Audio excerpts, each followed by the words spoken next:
Ó, logo na primeira questão da prova amarela, vou seguir a sequência dessa prova, ele fala desse impacto, dessa colisão. Então, algumas palavras são chaves para você identificar o assunto, né? Impacto, olha lá, nos carros de autódromo. Aí ele fala que um deles bate, colide com uma barreira de pneus, beleza? E aí a colisão seja mais demorada. Olha a palavra tempo. E o carro retorna com a velocidade reduzida. Então, colisão parcialmente elástica. Outra opção é colocar uma barreira de blocos. Olha aqui. Ó, tornando-a tão demorada quanto a colisão com a barreira de pneus. Então, o tempo aqui não é mais solução, parâmetro de comparação para a questão, né? Mas que não permite a volta do carro após a colisão. Colisão inelástica. Aí a pergunta é: onde a força foi maior e onde a energia mecânica dissipada foi maior? Tu faz uma figurinha breve, né? Barreira de pneus e a barreira de blocos. É isso mesmo? Sim. Então, aquela figurinha boba lá na hora da prova, né? Faz assim um carrinho, papapá, com a velocidade que ele não deu, aí tu põe um valor aleatório, tipo 100 por hora. Aí bate na parede de pneus, aí retorna com a velocidade diminuída. Tipo, sei lá, 80 por hora. Falou aqui aleatório, beleza? Aí, aluno médio NASA sabe. Esse negócio de bater e voltar, e tu não põe um sinal em alguém, moça, é encrenca. Bota um menos aqui em quem sai, um mais em quem chega, ou vice-versa, não faz diferença. Aqui está havendo uma variação de velocidade de 180 por hora, e não de 20, porque é final menos a inicial. Então, menos 80, menos 100, menos 180, positivo ou negativo. Beleza, quando tu colocar o teorema do impulso, a original, segundo a lei de Newton, aí tu vê que esse cara aqui está sendo um cara grande.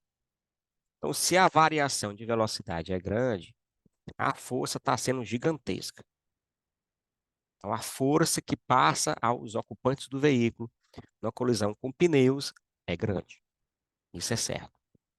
Quando tu botar a mesma situação, parecida, né? Com a barreira de blocos, o carro a 100 por hora, aí, de acordo com a questão, ele bateu na parede e pregou, e ficou. Então, a velocidade final é zero.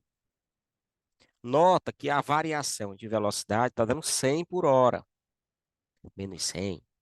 Quando tu jogar na mesma fórmula, sem comparar o tempo, que diz que o tempo é igual. Se esse cara é pequeno relativamente àquele, a força é pequena. Beleza. Então aqui a força ela é maior comparativamente àquela força lá nos blocos.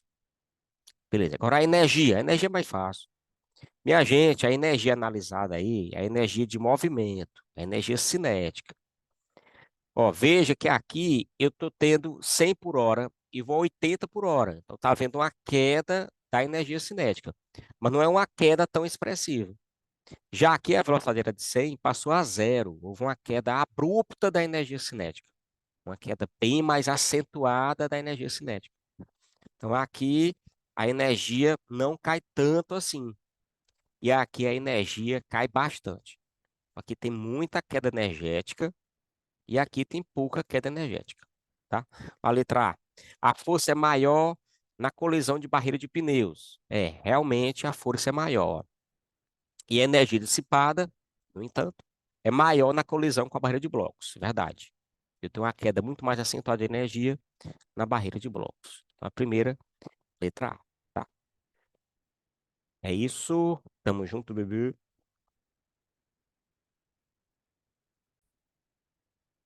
Bem, já a segunda questão foi considerada a mais difícil da prova do ano passado.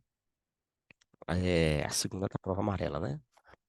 Essa questão aqui é interessante. Ó. O sinal sonoro oriundo da queda de um grande bloco de gelo é detectado por dois dispositivos situados, um dentro do barco e outro na água, né? Então, um em contato com a água e o outro em contato com o ar, né? Beleza. Sabendo que a velocidade do som na água é essa aqui e a do ar é essa aqui, ó. Eu vejo que ele botou valores bons, né? 1540 e 340 se subtrair dá 1200. Olha a cabeça aqui caçando o melhor jeito de fazer a conta. Então, o bloco de gelo cai, dois sinais sonoros são detectados, um pelo ar e outro pela água. No entanto, na água, o som viaja bem mais rápido devido à proximidade molecular. Então, o sinal vai ser detectado em instantes diferentes. Eu vejo que um dos sinais é detectado, olha, aqui tem que fazer um aproximadamente. Olha, gente, eu vejo aqui que cada quadradinho desse aqui são 6 unidades. Por isso que dá, ó, 214, 220, né? Cada ponto desse aqui representa 6 unidades, que aí dá 214, 220. Mas aqui o sinal é sensibilizado, olha, em locais assim bem malucos. É por isso que a pergunta dele é essa distância que separa a geleira do barco em um valor mais próximo. Bem, resumindo, você nota que aqui não dá o 214, dá mais ou menos o 212. E aqui não dá os 226, dá mais ou menos aqui, ó, aqui, o 224. De qualquer maneira, aproximadamente, o intervalo de tempo de detecção dos sinais gira na faixa de 12 segundos.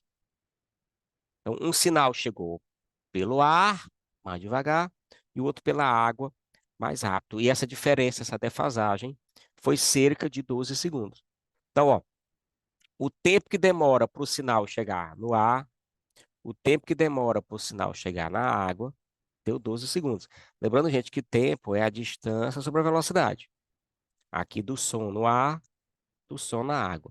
Caso você troque, não tem problema. Tu vai desconfiar que está com problema, que deu negativo. Mas tu marca bem, né? Eu boto aqui, ó, L é a distância, velocidade.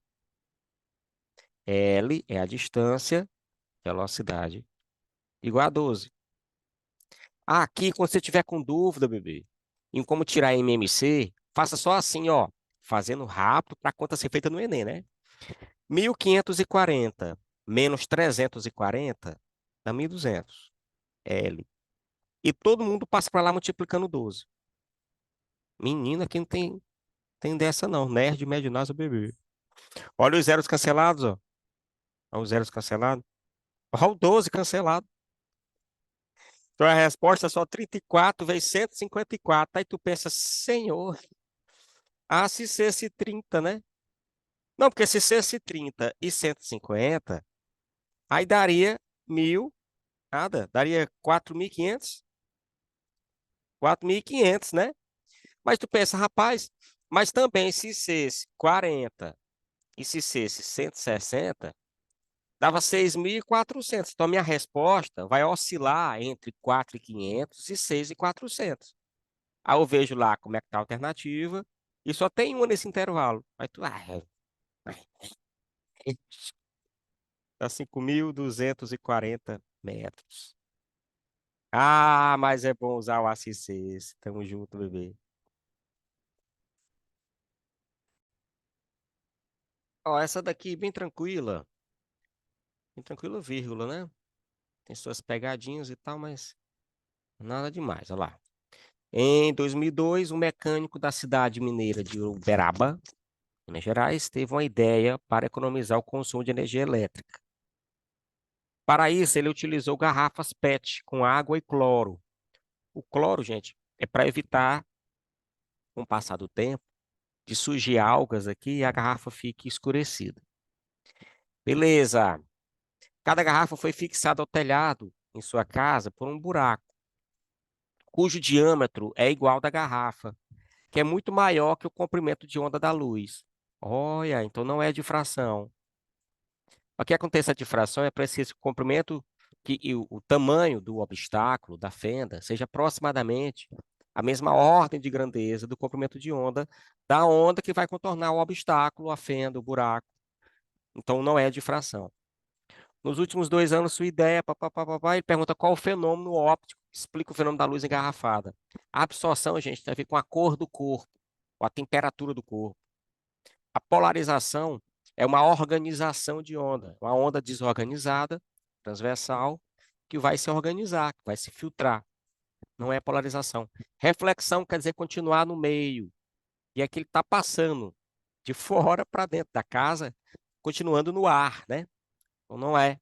É a refração. A luz está passando de fora da casa, pela água da garrafa, está indo para dentro da casa, né? Então, ar, água, ar. Por isso é refração a nossa resposta. Uma de bloco 1, super de boa, né? Tamo junto, bebê. Vamos à próxima questão. Essa quarta questão aqui diz que uma corrente representa a quantidade de carros que passa por um ponto no intervalo de 1 segundo. E a DDP corresponde à quantidade de energia por carro necessária para o deslocamento de 1 metro. Ele faz analogia entre a corrente, a DDP, a uma via, né, onde passam os veículos. De forma análoga à primeira lei, a lei de Ohm, cada via é representada por sua resistência, sendo de maior resistência mais congestionada. O aplicativo mostra as rotas em ordem crescente, beleza? Da menor para a maior resistência, tá? Bem, com esse teste, ele quer que você coloque essas resistências em ordem crescente. Mano, o RI, e vai para cima, corre para cima. O R, portanto, é o U sobre I. Aí ele deu o U e ele deu o I. Tá tudo aqui, ó. Não precisa fazer análise de unidade, nada disso. É só dividir. Então, a primeira resistência fica 510 sobre 4. A outra resistência, 608 sobre 4. E a última resistência, 575 sobre 3. Tá bom? Bem, aqui você pode fazer arredondamento, sem exagero. A prova não é de matemática, né? É de ciências. Então, pode fazer aproximação. Um bom ACC que dá certo, tá? Olha, a metade de 510 é 205. É, e a metade disso dá mais ou menos uns 125, mais ou menos, né? É o dobro do dobro. A metade de 600 é 300. E a metade disso, 150. Então dá 150 alguma coisinha, 154, 151. Beleza? Vou botar assim, só para ficar bom. Aqui, claro, aproximadamente. Eu creio que tá certinho. Aqui tá ruim, né? Aí tu pensa, senhor, se 600, aí tu bota 25 para ficar bom. Olha lá, técnica. E é 200, né? E dá mais menos 8. E 200 menos 8 é o 6, você sabe? É isso aí. Olha, rapaz. A ordem que ele apresentou está exatamente na ordem crescente de resistência, né? Da menor para maior. Então, 1, 2, 3, letra A. Questão tranquilíssima, vô. Tamo junto, bebê. Ó, mais um aqui, como eu que fiz a prova, então é de se esperar que tenha. Como é? Claro que tem jumentinha na prova, né? Ó. Um dia de calor intenso, dois colegas estão a brincar com a água da mangueira. Um deles quer saber até que altura o jato de água alcança a partir da saída da água, quando a mangueira está posicionada na direção vertical. Ó, figurinha breve, coisinha boba. Você vai lá, desenha um jatinho de água, direção vertical, velocidade inicial. Eu quero saber que altura foi que ele atingiu aqui assim. Olha, meu amigo. Para você saber que altura ele atingiu aqui, você está na vice-campeã do Enem. V quadrado igual a 20H. 20 que a gravidade é 10. Então, obviamente, que para você encontrar este H, tem que achar a velocidade inicial, tá bom? Aí ele vai agora dar outra instrução, ó. Deixa eu ver. O outro colega propõe, então, o seguinte experimento. Eles posicionarem a saída da água na direção horizontal. Opa, jumentinha. Olha lá, lançamento horizontal. É uma clássica jumentinha. Altura da queda. Não, essa aqui ele não pediu, não, ele vai fornecer. E o alcance e o V0. A gente torce para que o V0 seja o mesmo, né? A 1 metro de altura. Aqui. Ao medir então a distância horizontal em que ela caiu do chão, encontramos o 3 metros. Ó. Então, com essa instrução aqui, jumentinha neles. Olha a fórmula maravilhosa da jumentinha. Mistura de mu e move, né? Mano, é só aplicar aqui, ó. 5, 3 ao quadrado, V0 ao quadrado. Eu não vou tirar a raiz, porque eu quero o V0 já ao quadrado. O V0 já ao quadrado dá 45. 9 vezes 5. Aí eu boto aqui, ó. 45 dividido por 20 da minha altura. Então dá quanto aqui, minha gente? 2,25. Tá feita a minha questão. Tamo junto, bebê. Jumentinha é tudo, hein? Valeu. Olha lá, mais uma questão do nosso Enem 2022, prova amarela, a sexta desse nosso compilado aqui, nerd de questões, tá bom? Cara, questão legal, essa aqui grande na prova, né? Pegou uma página toda lá. Tribologia é o estudo da interação entre duas superfícies de contato, como desgaste e atrito. Beleza, ele bota aqui as forças que atuam numa muleta, beleza? Tá. Aí ele diz que essa força que ele exerce na ponta da muleta, deixa eu ver, ela tem que ser paralela à muleta. Olha lá, não está escondido, não está subentendido, tá muito massa. Então a letra A tá fora. Tem que ser paralela à muleta, rapaz. Nada, beleza? Tá, outra. O peso tu coloca bem no centro de massa do corpo, bem no meio do corpo. O peso aqui tá errado, ó. Tá fora. A normal é uma força de contato, minha gente. A normal, ela é perpendicular à superfície. E a força de atrito é paralela à superfície. Então, a normal aqui ele desenhou, ó, no lugar errado. Tem que estar na triscância, tem que estar aqui no contato, ó. Mas, enfim, cadê? Ó, o peso tem que colocar no centro de massa, né? No meio do corpo. Tem que botar no meio do corpo, lá no contato, não. A normal tem que ser colocada bem no contato, ó. Por isso, só restou a bichona da letra E, olha aí, ó. A força paralela à muleta, o peso bem no cm, a normal 90 graus com a superfície e o atrito paralelo à superfície impedindo o escorregamento. Então, portanto, letra E. Valeu, essa foi boa. Vamos para mais uma desse modelo de questão que o Enem tanto gosta. Todo ano tá lá, né? Muito massa esse modelo de questão energética, muito interessante. Isso que é o manual de ducha elétrica, né? E vai ter que fazer os 3 níveis de aquecimento: morno, quente e superquente. Aí ele deu a vazão e o que varia a temperatura, com uma boa tabela Enem, né? Para as 3 temperaturas que ele está analisando. Ele quer colocar um disjuntor. O disjuntor, gente, é um protetor de corrente. Então, ele quer botar aqui um protetor de corrente. Então, provavelmente ele vai querer quem é essa corrente aqui na questão. Como tu nota aqui, ó, nas alternativas. Beleza. Por padrão, o disjuntor é especificado pela corrente nominal, igual ao múltiplo de 5, logo acima daquela corrente que eu determinar. Então, eu posso até fazer um ACC, mas eu marco o múltiplo de 5 superior àquele que eu encontrar. Tá bom. Aí a ducha foi ligada no 220, aqui é a DDP. Toda a energia é dissipada através da resistência, convertida em energia para aquecer a água. Ele deu o calor específico da água, já em joule por grama, e a densidade da água, grama por litro.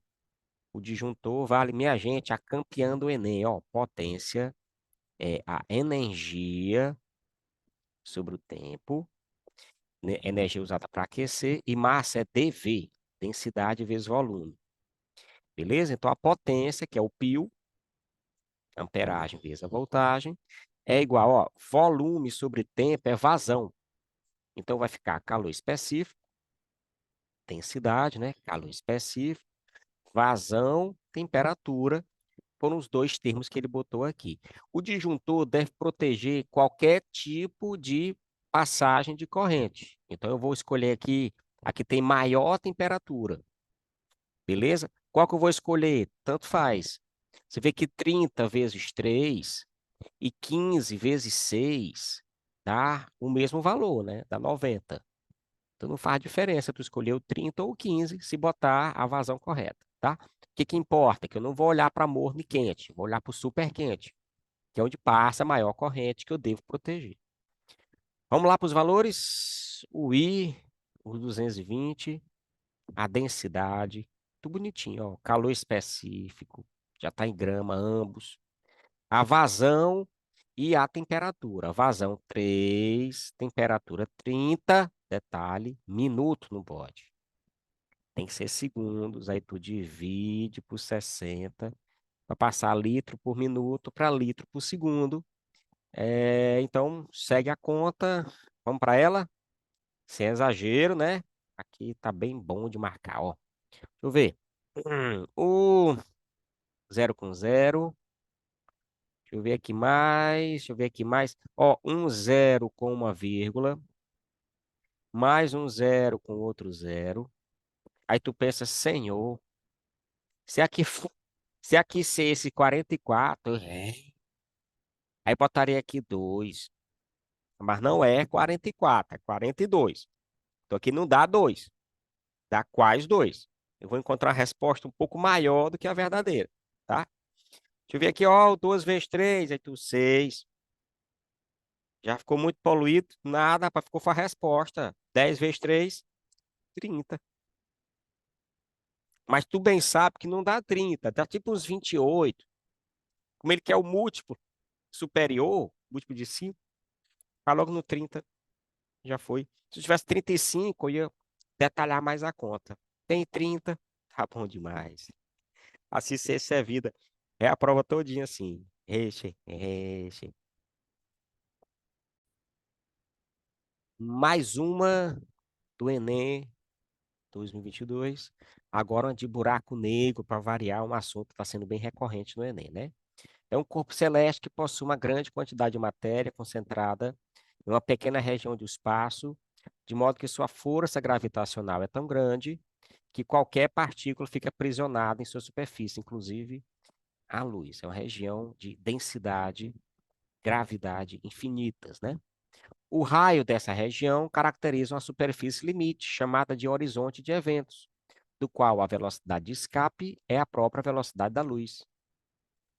Então, não é todo astro que vira buraco negro. Eu tenho que concentrar a massa dele em um lugar incrivelmente pequeno, né? Para aquela massa, em que nada escapa daquele lugar. Beleza. Considere que o Sol, o nosso Sol, foi instantaneamente substituído por um buraco negro com a mesma massa do Sol, a mesma massa solar, o que deixou o seu horizonte de eventos de aproximadamente 3 quilômetros. Olha, concentrar toda a grandiosidade do Sol em uma esfera de diâmetro, enfim, 3 quilômetros. Meu Deus, aí torna-se um local com a densidade muito alta. Mas, enfim, se a massa é a mesma, a força de atração gravitacional, que é G, massa da estrela, massa do planeta, distância ao quadrado. Se ele não mexeu na massa, só botou aquela massa em um raio menor, o que que ele fez com a força? Nada. E se ele não alterou a força, o que que acontece com os planetas? Nada. Eles mantêm as órbitas deles inalteradas, estáveis. Sem contar que o horizonte de eventos está bem pequenininho, longe dos planetas, né?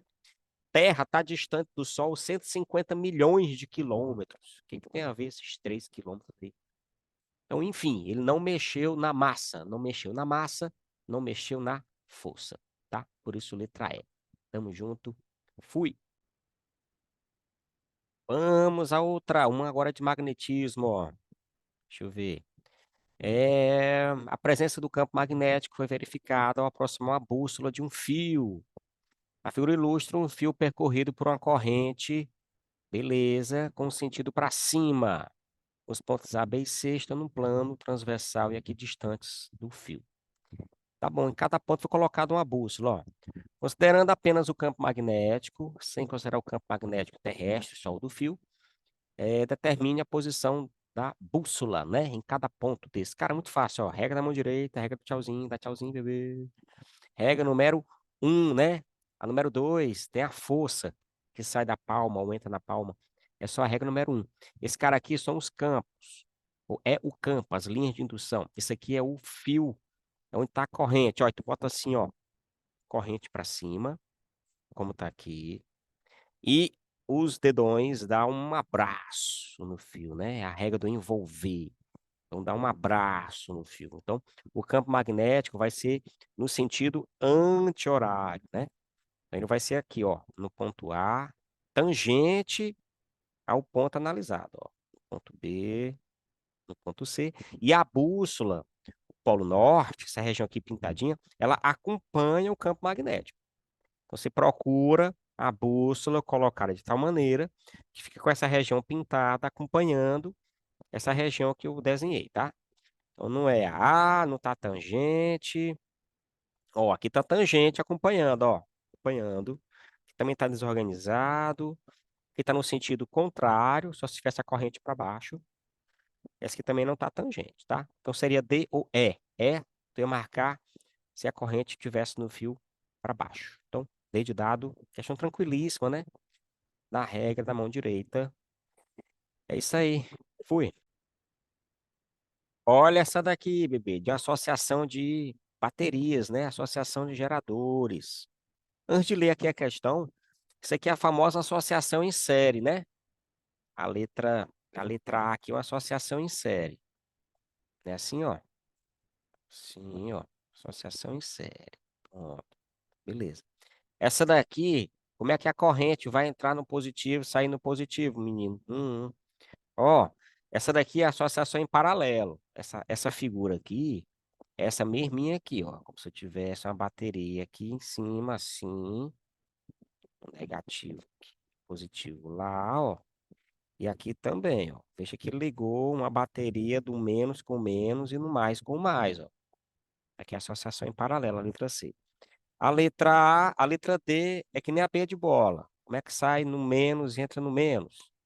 E essa aqui é para explodir mesmo. Aqui não tem nada a ver, não, né? Que vai pegar é fogo a bateria. Então, minha gente, ou é A ou é C. Ou é associação em série ou é associação em paralelo.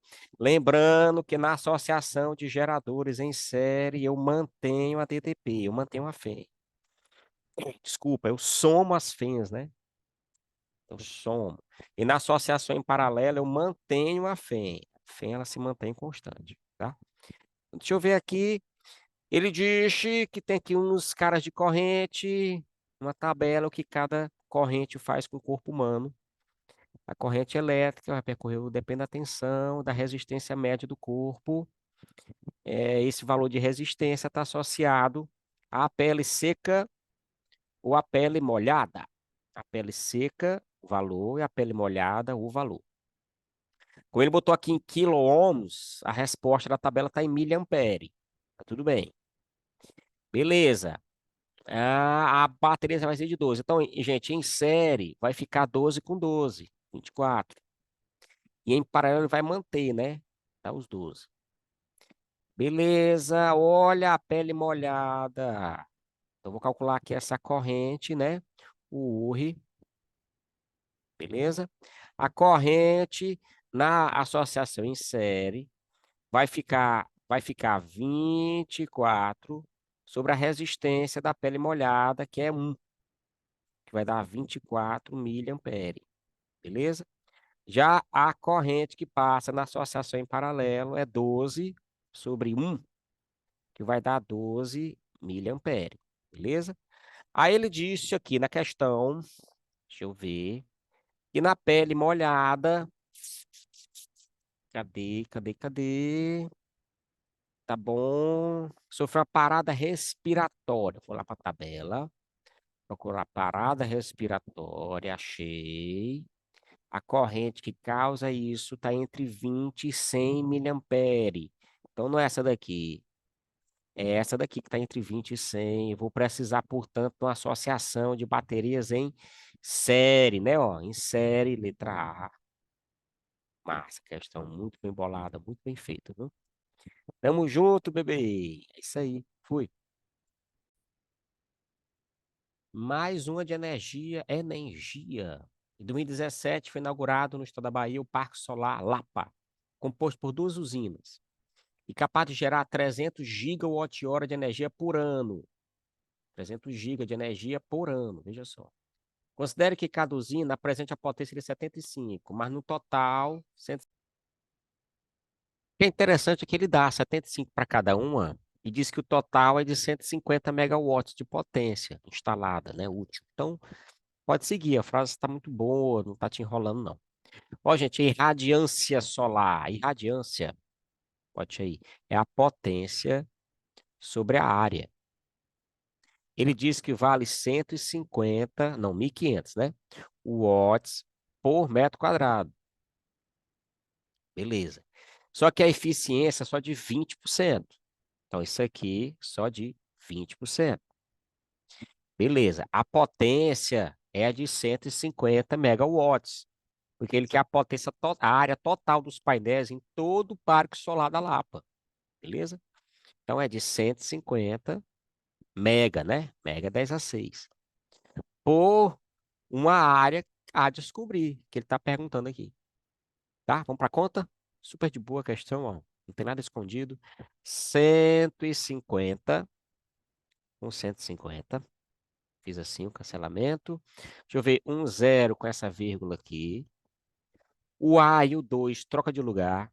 Onde tem 10 a 6, eu boto 10 vezes 10 a 5, vai ficar fácil. E 10 por 5, 2. 5 com 5 zeros na frente, dá 500 mil metros quadrados. De bola. É isso aí, questão de boa, né? Tranquila, fácil. Tamo junto, bebê. Mais uma de lei de Newton, mais uma de energia. Essa aqui ela foi silenciada ano passado, né? Em 2022, tá bom? Um pai faz um balanço usando dois segmentos paralelos iguais à mesma corda para fixar uma tábua, uma barra horizontal. O segurança opta por um fio cuja a tensão de ruptura seja 25% maior aquela máxima calculada. Vou calcular uma aqui, multiplicar por 25%, é o distrator. O ângulo máximo é 90 graus, em que eu solto. Então, tá aqui o corpício, amarrado a duas cordas, assim, ó, fixado. Eu vou soltar, ele vai fazer isso aqui, ó. Quando chegar aqui embaixo, as forças que vão atuar nele são duas trações, confere, e o peso. Não pode igualar, não, porque ele está fazendo uma curva. A resultante é a centrípeta. Aí tu bota assim, ó, quem olha para o centro menos quem não olha é igual à força centrípeta. Essa velocidade aqui, ela costuma sair pela vice-campeã do Enem. V quadrado igual a 20H, que é quando toda a energia potencial vira energia cinética, que é a altura, que no caso é o raio, né? Como você nota, se ele tiver caído aqui de 90 graus. Aí ele vai cair e chegar aqui embaixo com velocidade. Então, joga aqui. Fica assim, ó, 2 tração. O peso do meninozinho é 240, já que peso é massa vezes gravidade. Aí eu boto a massa do rapazinho. A velocidade ao quadrado é 20 vezes o raio. A altura, repito, é o raio. Sobre o raio. Aí eu cancelo o raio. Então, minha resposta vai ser, portanto, ó, 480 mais 240. Eu pego a metade dos dois. 240 com mais 120, 360 newtons. Ó, deve ter para marcar. Não marque, não. É distrator. Tem que multiplicar por 25% maior, de acordo com a questão, tá? Então, resposta 450. Essa aqui foi silenciada o ano passado no Enem, viu? Mais uma feita. Tamo junto, bebê. Mais uma do Enem 2022. Tamo junto. Olha lá, ele está dizendo que a área concretada e uma área alagada receberam a mesma quantidade de calor por um mesmo volume, né? Ele quer que você compare o que varia a temperatura de acordo com o calor específico para uma mesma energia incidente em ambos os casos, né? Tanto na área alagada como na área concretada. Então, a energia é a mesma. Aí eu boto um que macete igual ao que macete aqui da área concretada e aqui a área alagada, beleza? Só que massa é dV. Massa, ó, é dV, beleza? O mesmo volume, cancelou.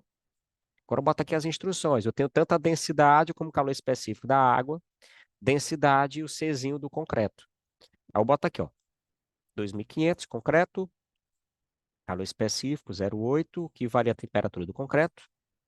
Agora para a água, eu vou botar 1.000, calor específico 4,2, e o que varia a temperatura da água. A ordem que ele quer, gente, ó, é a razão entre temperatura da área concretada e área alagada. Então ele quer ΔT, concreto, ΔT, água. Esse cara aqui não mexe nele. Na hora de cancelar, ó, como o cancelamento aqui é de boa, ó. Dois zeros aqui, dois zeros lá. A vírgula de um lado, cancela com a vírgula do outro. Fica só 10 vezes 42 sobre 25 vezes 8. É um clássico, é 200. Eu faço assim. 42 por 2 é 21. Mas tem um zero aqui. 2,1. Questão super de boa, letra B. Super tranquilo, né? Tamo junto. Vamos para outra. Essa daqui, super tranquilo. Ó, o eixo de rotação da Terra apresenta uma inclinação em relação ao plano de sua órbita, o que interfere, né, gente, nas estações do ano, de acordo com a latitude que você mora, tá? Uma pessoa instala em sua residência uma placa fotovoltaica que transforma energia solar em energia elétrica. Ela precisa de muito sol, né? Ela monitora a energia total produzida em 4 dias do ano, ensolarados e sem nuvens, e que lança os resultados aqui. Ó, veja que logo no primeiro dia, 10 do 1, 10 do 4, 10 do 7, né? Bem, logo no iniciozinho aqui, ela está com uma taxa de insolação muito alta, em 10 de janeiro. Aí você olha e vê que essa figura foi tirada próximo disso, ó, em 21 de dezembro. Então ela está na região de alta incidência solar. Ela está aqui, ó, próximo ao Trópico de Capricórnio, onde os raios batem praticamente nessa época, muito firmes, né? Muito intensos nessa região aqui de latitude um pouco mais elevada, né? Além do Equador, que tem latitude zero, tá? Então, essas placas foram colocadas próximos ao Trópico de Capricórnio. Pelas datas da figura e pela data de máxima insolação, de acordo com o gráfico em barras, viu? Questão tranquila, né? Fácil de interpretação, viu? Tamo junto, bebê.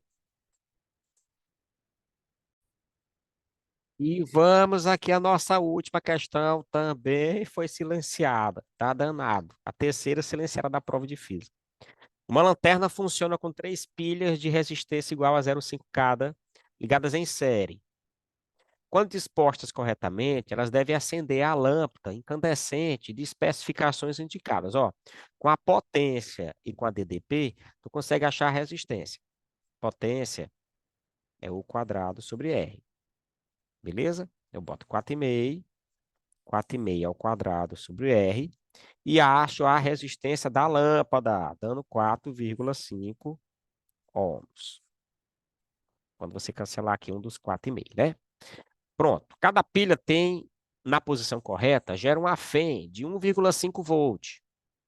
Uma pessoa, ao trocar as pilhas da lanterna, comete o equívoco de inverter a posição de uma delas.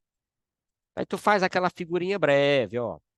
Tu bota aqui a, a pilha, né? Assim, ó. Tu bota a resistência de 0,5, beleza? A resistência interna dela. Aí desenha a pilhazinha. Aí mais uma resistência de 0,5, coloca a pilha. Aí mais uma resistência de 0,5. E essa pilha tu inverte ela, ó. Inverti o polo, ó. Tu vê que o menos, mais, menos, mais, ó, mais e menos. Beleza? Aí, finalmente, ele disse que botou uma lâmpada aqui assim, uma lâmpadazinha de 4,5 ohms, né? Beleza? Aí fechou aqui o circuito e assim passa uma certa corrente. E a pergunta é a corrente. Rapaz, que não tem erro não, é só urre, normal. Uma boa lei de Kirchhoff. Todas as resistências aqui estão em série. Tu soma todo mundo, né? Ó, 0,5 mais 0,5 mais 0,5 dá 1,5. Com mais 4,5 dá 6. A corrente eu vou achar. Agora, as DDPs, como cada pilha tem uma FEM, uma força eletromotriz de 1,5 volt, 1,5 volt e 1,5 volt, aí isso aqui gera 1,5 volts. O outro também vai gerar isso, né? 1,5 volts, mas o outro inverteu. Aí tu menos 1,5 volt. Aí cancela aqui os 1,5. Portanto, o I vai ser 1,5 sobre 6, que dá 1/4 de ampere, 0,25 ampere. Portanto, letra A. O detalhe dessa questão, gente, é que se troca a bateria de polaridade, claro que troca o sinal na hora da conta, né? Lei de Poilet ou uma especificação da lei de Kirchhoff, tá? Questão massa, interessante. Fechamos a prova. Tamo junto, bebê.